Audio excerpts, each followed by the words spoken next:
चमत्कारी बहू की लालची सास। राजगढ़ की गौरी अपने माता पिता की इकलौती संतान थी। गौरी के पिता मेहनत कश किसान थे। वो सारा दिन खेतों में काम करते। गौरी अपनी माँ का किचन में हाथ बटाती। वो जंगल से लकड़ियाँ बीनती और माँ के चूल्हे में मदद करती। एक दिन वो जंगल में लकड़ी बीनने गई थी कि तभी उसे रोने की आवाज आती है।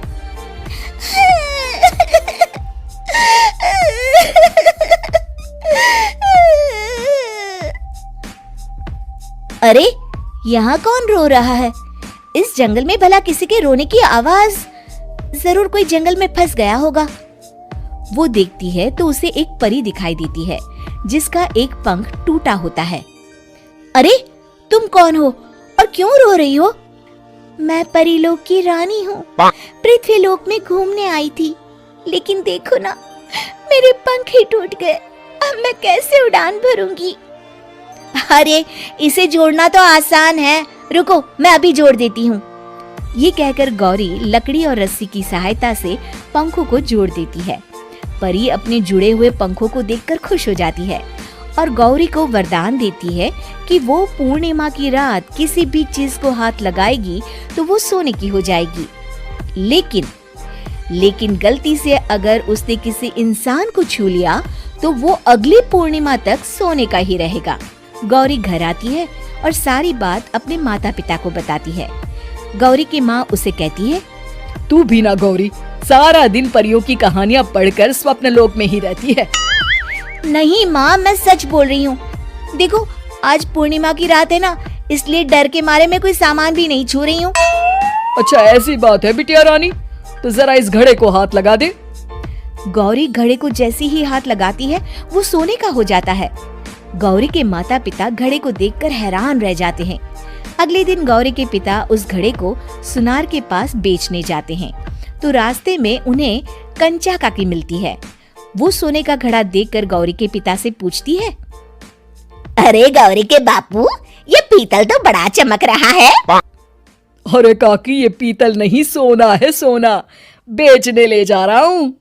अरे, कहीं कोई लॉटरी लग गई है क्या? इतना सोना? गौरी के पिता काकी को गौरी को परी द्वारा दिए वरदान के बारे में बताते हैं।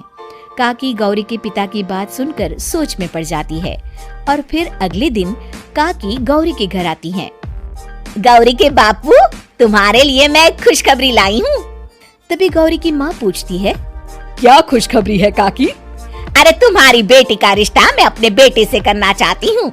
अरे, कब तक अपनी सयानी लड़की को घर पर बिठा कर रखोगी? हाँ, देखो काकी, मैं ऐसे ही व्यक्ति से अपनी बेटी की शादी कराऊंगा जो गौरी के वरदान से नहीं, उसके गुणों को समझे।